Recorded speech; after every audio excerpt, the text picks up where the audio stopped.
Welcome to our channel. Today we how to withdraw subscription data from Chargebee, full guide step by step clearly. To withdraw subscription data from Chargebee, start by logging into your Chargebee account. Once logged in, navigate to the Subscriptions tab on the main dashboard. Here, you'll see a list of all active and inactive subscriptions. To filter your search, use the search bar at the top right corner. You can input specific criteria such as customer name, subscription ID, or plan type. Click on the Export button located in the top right corner of the Subscriptions page. A pop-up window will appear, showing you different options for data export. Select the format you prefer for the exported data, such as CSV or Excel. After selecting the format, determine the date range for the subscriptions you wish to withdraw. You can choose to export all subscriptions or those within a specific time frame. Once you've made your selections, click the Export button at the bottom of the pop-up.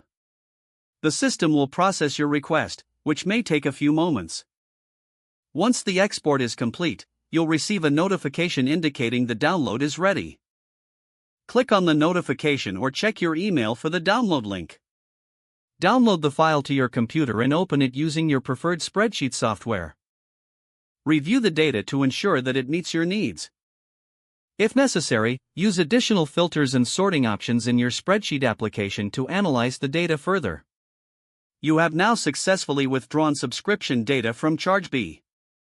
If the page does not load, refresh the browser or try again in a private or incognito window. Make sure you are using the correct email address, then retype it carefully to avoid small typos. If your password is not accepted, use the reset option and create a new strong password you can remember. Check your spam folder for verification or security emails, then complete any requested confirmation steps. Enable two-factor authentication if available to improve account security and reduce unauthorized access risk. After signing in, review your profile details so your contact information and settings are accurate and current.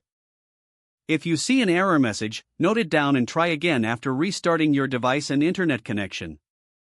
Log out when you finish, especially on shared devices, to keep your account and payment information secure. If the page does not load, refresh the browser or try again in a private or incognito window. Make sure you are using the correct email address, then retype it carefully to avoid small typos. Don't forget to like this video and subscribe to our channel for more step-by-step tech guides.